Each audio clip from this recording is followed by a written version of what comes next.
j'avais posé du coup la question sur Insta. Oh mon dieu.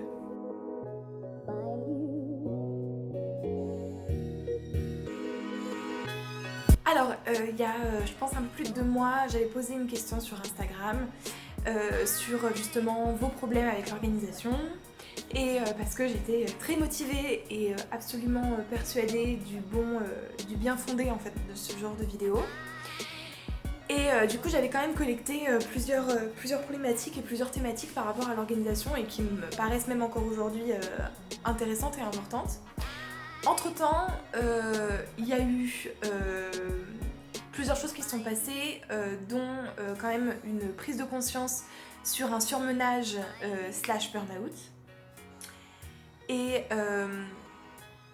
du coup, j'avais cette vidéo là qui était. Enfin, j'avais cette collection en fait de problématiques qui reste, comme je le disais, intéressante et importante. Et pour le coup, je me sentais pas forcément à l'aise avec le fait de faire une vidéo. Parce que ça aurait été en fait une vidéo où je vous donne la recette miracle pour vous mener progressivement mais sûrement au surmenage et au burn-out. Et en fait, s'il y a bien quelque chose que je ne veux pas, c'est en fait, c'est ça quoi. Voilà. Une des problématiques qui est revenue énormément en fait dans les questions, c'est la planification. Comment planifier nos tâches, comment les planifier aussi avec le bon créneau horaire.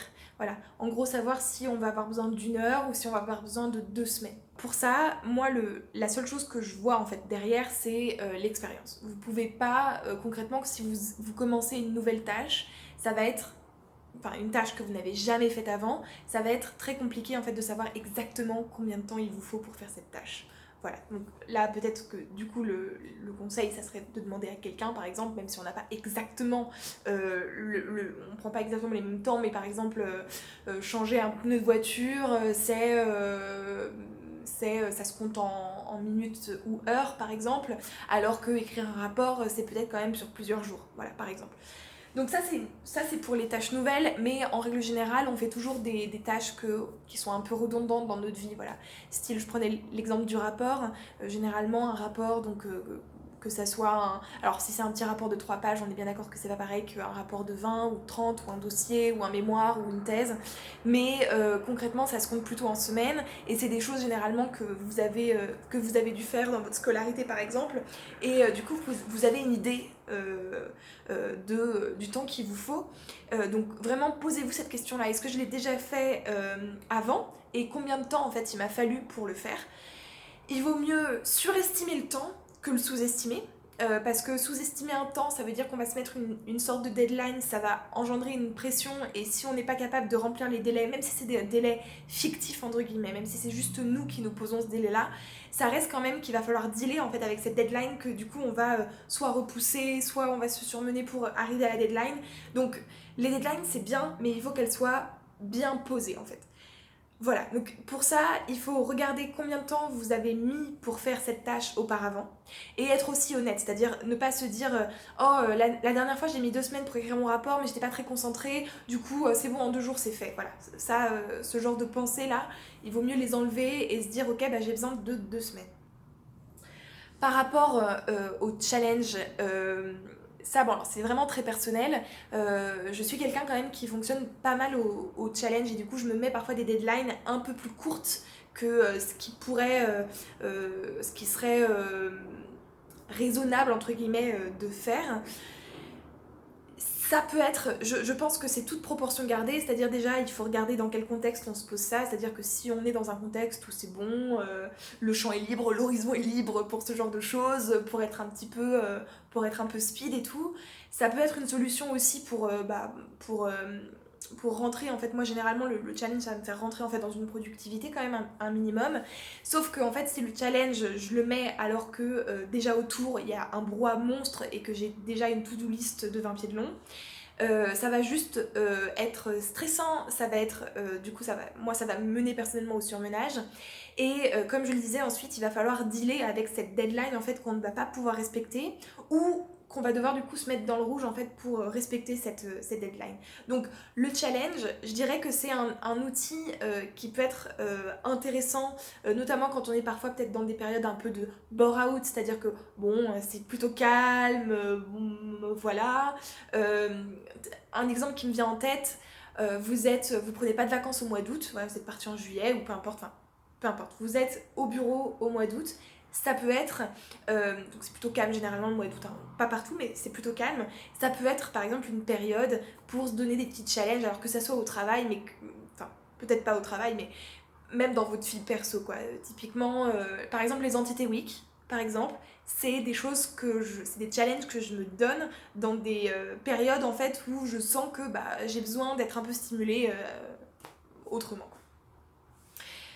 J'ai aussi appris cette année à programmer dans le long terme. Concrètement, on ne peut pas tout faire. Voilà, c'est quelque chose qu'il va falloir accepter et je pense que la pensée de se dire qu'il faut absolument qu'on fasse tout, la peur de manquer quelque chose, c'est des pensées toxiques qui mènent immanquablement au burn-out.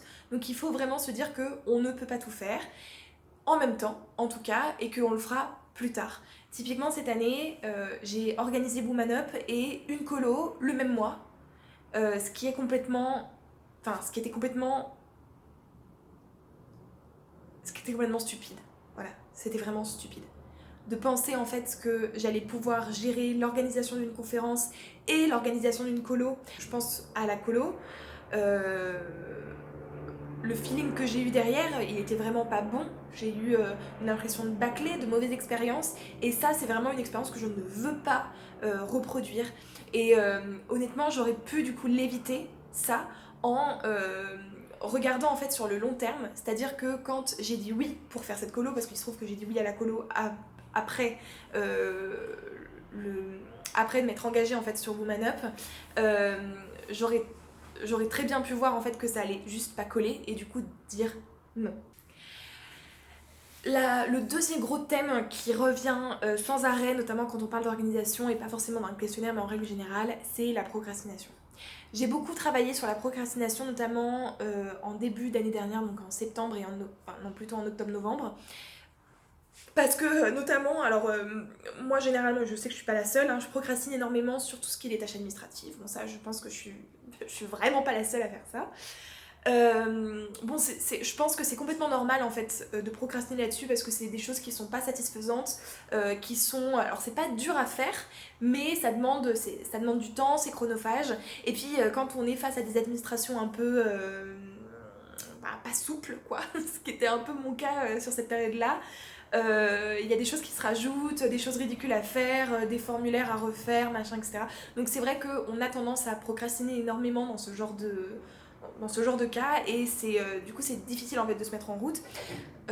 Moi ce qui m'a beaucoup aidé avec la procrastination, déjà d'une, c'est de la matérialiser. Donc je voyais ça, j'ai beaucoup posté de stories sur Instagram avec par exemple un monstre en fait que je dois tuer. Voilà. Ça paraît un peu anecdotique ou ridicule en fait de le dire comme ça, mais en vrai, moi ça m'a aidé à matérialiser en fait l'espèce de monstre en fait qu'est la procrastination, qui est en fait juste l'idée qu'on se fait en fait d'une tâche. Si vous regardez votre to-do list, vous allez tout de suite voir les tâches en fait que vous procrastinez. Généralement, c'est des tâches qui sont là depuis très longtemps et que en fait vous reportez tout le temps. Et je pense qu'il est intéressant de faire l'exercice de se demander pourquoi est-ce que je procrastine sur ça. Qu'est-ce qui me gêne en fait dans cette action ? Qu'est-ce qui m'angoisse ? Parce que parfois il y a aussi des angoisses, je pense notamment à contacter, répondre à quelqu'un, voilà, écrire un mail. Ça peut être typiquement du genre de tâches qui en fait sont en procrastination. Et ensuite, une fois que j'ai bien identifié en fait l'action que je n'avais pas envie de faire, je me demande pourquoi. Est-ce qu'il y a une raison vraiment rationnelle qui fait que je n'ai pas envie de faire cette tâche, genre où il y a quelque chose, ou est-ce que quelque chose de grave va m'arriver en fait ? Je me rends compte que non, généralement, écrire un mail, par exemple, bon, à part si c'est un mail un peu sensible, un mail de rupture ou n'importe quoi, mais généralement, prendre contact pour avoir des renseignements sur une conférence, il n'y a pas de risque à le faire, voilà, faut juste le faire. Donc en fait, je me suis rendu compte que vraiment, l'image en fait que j'avais de la tâche, elle était bien plus horrible en fait que la réalité. Que du coup, je n'avais aucune raison en fait de procrastiner sur cette tâche-là. Surtout que par exemple, écrire un mail, c'est 2 minutes. Voilà, donc c'est pas... Au final, on fait vite la balance entre est-ce que ça vaut vraiment le coup de, de procrastiner sur cette tâche. Et procrastiner, ça veut aussi dire du coup se monter un peu le bourrichon sur ce que ça représente pour juste écrire un mail. Pareil pour les tâches administratives, alors c'est un peu plus lourd que écrire un mail, mais concrètement il n'y a rien de grave qui arrive quand on fait une tâche administrative, c'est même plutôt le contraire, c'est-à-dire que faire des tâches administratives c'est aussi avancer, c'est aussi des choses à un moment qu'il va falloir faire, donc autant ne pas les faire au dernier moment, généralement c'est encore pire.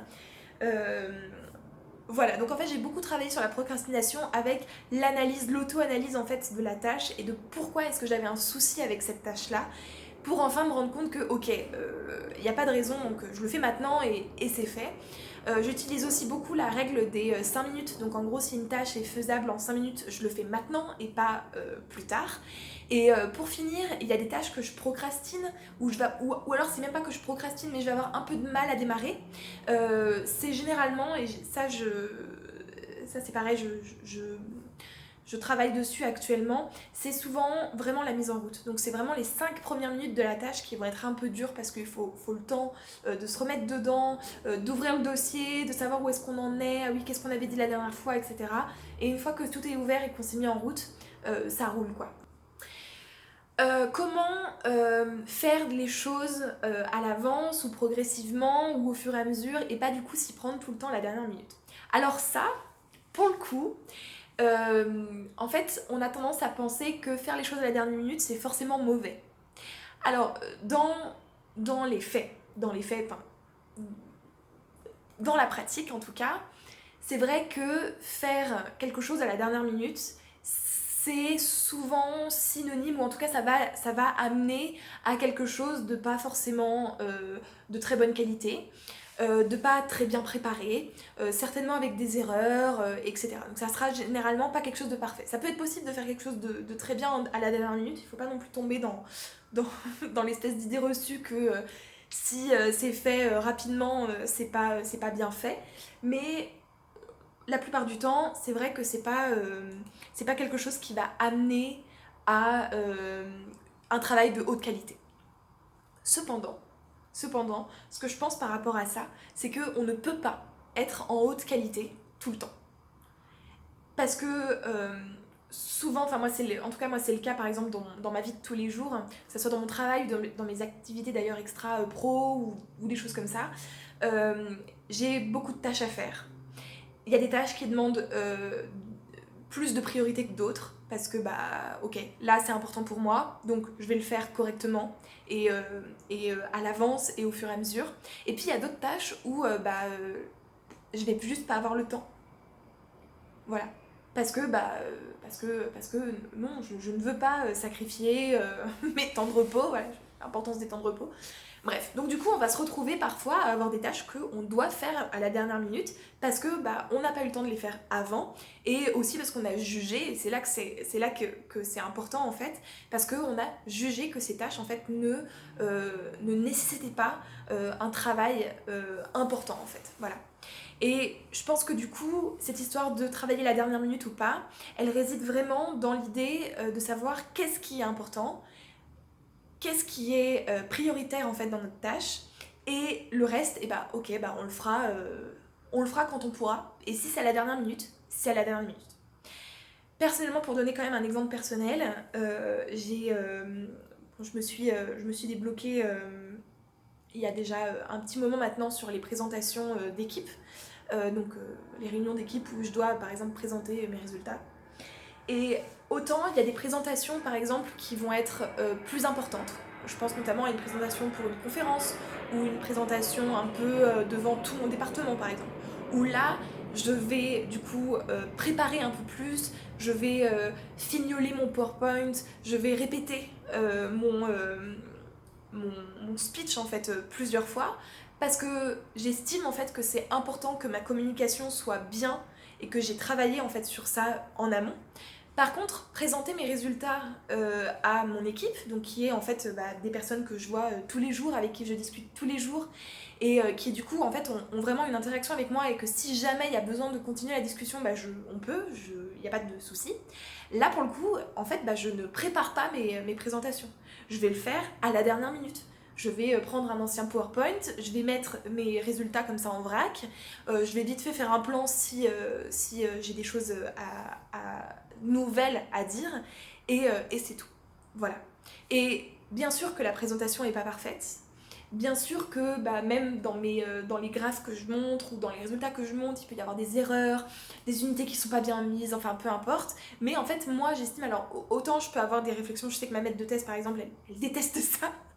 Elle déteste quand je mets par exemple, que je mets pas la bonne... Oh là là, le bon label sur mes graphes, par exemple, voilà, alors qu'en fait, pour moi, ça n'a juste pas d'importance. Je veux dire, je te montre juste mes premiers résultats, en fait, que j'ai mal orthographié Carbone, je m'en fiche, en fait, voilà, parce que c'est pas quelque chose d'officiel, c'est juste, je te montre, voilà. Ça veut pas dire que j'ai raison, ça veut juste dire que moi, je fais ça à la dernière minute parce que j'estime que c'est pas prioritaire. On m'a aussi posé des questions par rapport à comment garder le rythme, garder une certaine constance et durer en fait sur la longueur. Et alors là, je vais être un peu directe. Je pense que c'est une bêtise en fait. Je pense déjà en plus que c'est contre-productif parce que c'est pas possible en fait. On ne peut pas durer sur la longueur et vouloir forcer en fait à travailler ou à être productif sur des périodes en fait où on est vraiment juste démotivé, fatigué, peut-être un peu malade, c'est aussi une façon déjà de pas faire attention à son corps par exemple. C'est aussi généralement des périodes où on fait pas du très bon boulot, et je parle pas que du boulot pratique dans le produit que vous faites, mais il y a aussi le le relationnel avec les collègues qui peut en pâtir, et là pour le coup une mauvaise ambiance ça peut vite envenimer les choses, enfin c'est vraiment pas ouf. Je vais donner l'exemple des règles en fait, parce que pour le coup les règles, alors, autant une maladie c'est compliqué enfin un rhume par exemple c'est compliqué de prévoir, par contre les règles c'est quelque chose que maintenant on peut prévoir plus ou moins, et en fait du coup maintenant j'indique en fait dans mon calendrier mes règles, mes prochaines règles, parce que je sais que, ok, cette semaine-là, ça va être une semaine où je vais être fatiguée, où je vais pas être vraiment productive. Pareil pour la semaine d'avant, du coup, je le note. Et du coup, généralement, c'est des périodes où je fais attention à ma charge de travail. Si, par exemple, alors c'est pas toujours possible, il y a des fois, il faut quand même faire, je pense notamment à des réunions importantes, des meetings importants ou des choses comme ça, une deadline par exemple qui a été mise là bien avant qu'on sache qu'on allait avoir nos règles à ce moment-là. Mais en tout cas, c'est vrai que si j'ai l'opportunité, je pense notamment, je sais pas, à des doodles par exemple pour fixer le prochain meeting, etc. Généralement, je vais du coup privilégier des périodes où je sais que il y a plus de chances que je sois à l'aise et bien, quoi. Généralement aussi quand je suis dans des périodes où je suis pas très bien, j'essaye de partir plus tôt du boulot. C'est pas toujours possible et ça dépend aussi des boulots évidemment, mais c'est ce genre de période par exemple où je vais mettre en avant le fait que ouais, j'ai fait des heures supplémentaires la semaine d'avant, et que du coup c'est là que je vais les rattraper par exemple, dans la mesure du possible toujours. C'est aussi des périodes où je vais me mettre plus en retrait par rapport à la vie sociale au boulot. Voilà. Typiquement c'est pas... tout ce qui est after works par exemple, je participe pas du coup parce que d'une part j'ai besoin de dormir, mais aussi parce que je sais que se retrouver en fait entre collègues à l'extérieur du bureau, c'est aussi en fait aller du coup sur des conversations plus off, et pour le coup parfois ça peut être assez problématique, et ça m'est déjà arrivé d'avoir, alors pas de rentrer vraiment en conflit, mais d'être juste pas, d'être en fait forcée à prendre part à une conversation que je n'avais pas envie, parce que juste pas l'énergie pour, quoi. Donc voilà, c'est ce genre de choses, et c'est pour ça que je pense que vouloir durer sur la longueur, etc., c'est pas forcément la bonne stratégie et qu'il vaut mieux du coup plutôt se focaliser sur comment intégrer les périodes de démotivation dans son emploi du temps et même sur l'échelle d'une journée. Généralement, le matin, je suis quelqu'un qui travaille mieux le matin, donc le matin je vais faire des actions qui vont me demander plus d'énergie et plus de motivation, et l'après-midi des tâches qui pour le coup sont plus faciles pour moi, quoi. Voilà, à titre d'exemple, mais c'est vraiment purement personnel, si je devais faire de l'écriture, je ferais ça le matin. Alors que si je dois faire de la programmation, je ferais plutôt ça l'après-midi. On m'a aussi posé la question par rapport aux objectifs. Ça me paraît essentiel. Les objectifs sur votre to-do list, c'est très important que ces objectifs soient d'une claire et le plus petit possible, le plus précis possible. C'est-à-dire que avoir une tâche en écrire le mémoire, c'est pas un bon objectif par exemple. Parce que déjà, c'est quelque chose de très vague, vous savez pas par où commencer, ça ne vous donne aucune indication sur comment démarrer. Première chose, et surtout que cet objectif-là, il va rester dans votre to-do list pendant des semaines en fait. Vous allez jamais pouvoir voir un progrès. Alors que si cet objectif, on le met en sous-objectif comme écrire l'introduction, corriger la conclusion, mettre en forme la bibliographie, écrire la description de telle figure, écrire la légende de tel tableau, voilà, peu importe. Mais ça, du coup, ce sont des objectifs précis et qui vont donner directement ce que vous devez faire. Vous n'avez pas besoin de réfléchir à ok, je démarre où. Non, ok, vous avez directement ça. Et surtout, ça va vous permettre de voir un avancement. C'est-à-dire qu'une fois que vous avez corrigé votre introduction, bah c'est bon, vous l'avez corrigé. Hop, next. Voilà. Donc ça, c'est très important.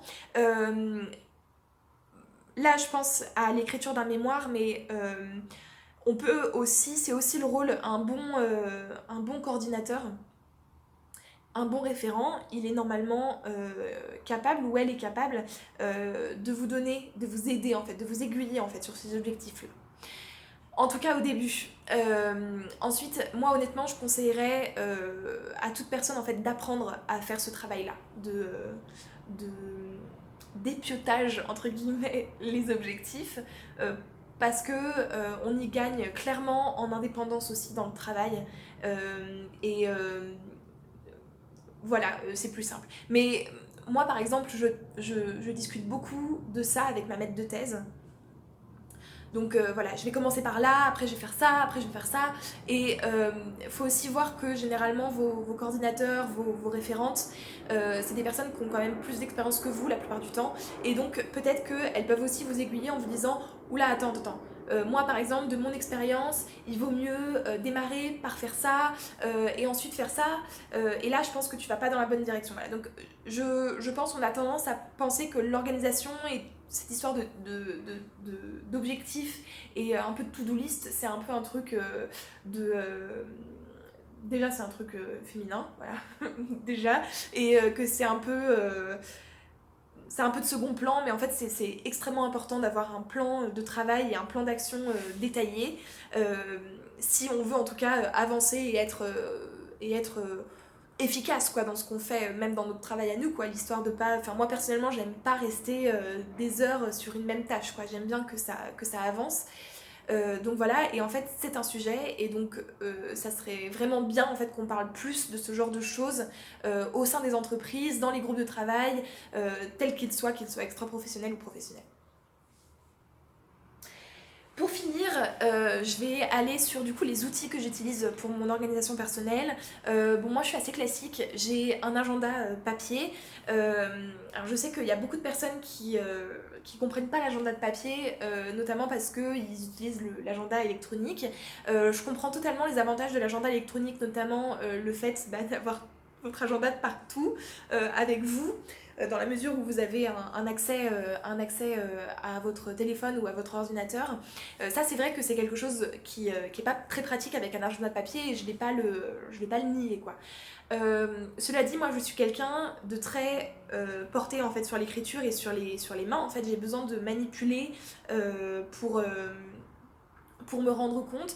Et en fait, dans mon agenda, j'utilise l'agenda en fait pour poser mes créneaux et notamment pour organiser mes journées. Donc par exemple, j'utilise des blocs et je dis bah voilà, ce bloc là c'est le bloc écriture, ce bloc là c'est le bloc programmation, etc.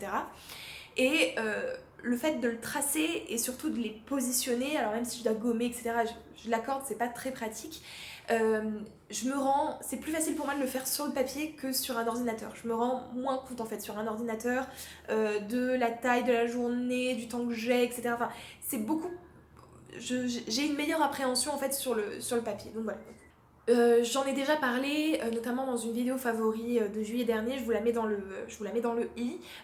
J'utilise aussi Trello. Trello, c'est très bien au niveau des to-do list. Alors autant je suis très papier pour l'agenda, autant j'avoue que Trello, ça m'a vraiment changé la vie au niveau des to-do list. Ça permet vraiment de passer dans certains tableaux, etc. et d'autres tableaux encore. J'utilise aussi pas mal les filtres. Vous pouvez en fait poser des labels en fait sur vos tâches dans Trello. Et moi, les labels, je les utilise en deadline en fait, donc les choses à faire cette semaine, les choses à faire dans le mois, et du coup ça me permet de désengorger en fait ma to-do list, c'est-à-dire que j'arrive et je mets un filtre à faire cette semaine et du coup j'ai les tâches à faire cette semaine et pas les autres, voilà. Donc ça me permet en fait d'avoir une to-do list qui est pas aussi importante que ce qu'elle est vraiment, parce que voilà, ma to-do list de thèse elle commence à être un peu remplie. J'utilise aussi beaucoup l'alarme, enfin l'heure slash alarme dans mon organisation, parce qu'il y a des tâches, alors pas toutes les tâches, et j'ai essayé la méthode Pomodoro. Bon, je suis pas très fan. Cela dit, j'utilise l'alarme pour des tâches en fait où je me mets vraiment une deadline d'heure. Alors c'est pas une deadline genre il faut que j'ai fini dans 45 minutes, c'est plus dans 45 minutes je m'arrête. Un exemple vraiment basique, le ménage. Voilà, en plus comme ça donne un exemple autre que le travail. Mais par exemple le ménage, ça m'arrive de devoir faire un peu de ménage chez moi. Et je sais que typiquement si je mets pas d'alarme en fait pour m'arrêter, je vais juste jamais m'arrêter en fait. Je vais à chaque fois voir autre chose et je vais me dire bon allez, je vais passer l'aspirateur dans cette pièce là. Oh les vitres sont sales. Bon allez c'est bon, je fais les vitres aussi. Et de fil en aiguille du coup tu passes déjà 2 heures quoi. Bref donc c'est pas possible. Donc du coup ce que je fonctionne en fait avec des alarmes, avec l'heure ou même avec je pense au repassage avec par exemple je regarde un épisode et à la fin de l'épisode bah, je m'arrête de repasser quoi, voilà, typiquement. Et au boulot bah, je l'utilise aussi pour des tâches, ça m'aide notamment quand je suis un peu en panique, quand je suis un peu en stress quoi. Ouais, voilà, où en fait je dois faire des choses et parfois ça marche pas ou bref pour revoir mes objectifs. Et en fait je me dis ok j'essaye de faire ça, je me laisse 1 heure et si au bout d'1 heure ça marche pas, j'essaye autre chose ou j'abandonne quoi, voilà. Et, euh, et ça peut vraiment aider, notamment quand on est un petit peu sous pression. Euh, et en fait, pour juste ne pas se laisser bouffer en fait dans des tâches qui sont vraiment chronophages. Je pense notamment quand vous êtes en train de faire un PowerPoint, on n'a jamais fini en fait de finir un PowerPoint, voilà, concrètement. Donc du coup ça peut parfois servir de se dire ok je relis mon PowerPoint pendant 45 minutes, je fais tous les changements que j'ai à faire et au bout de 45 minutes, hop, je m'arrête, voilà, et je fais autre chose. J'espère que cette vidéo quand même vous aura donné des pistes et surtout vous aura un petit peu mis en garde en fait avec la surcharge de travail et le burn-out.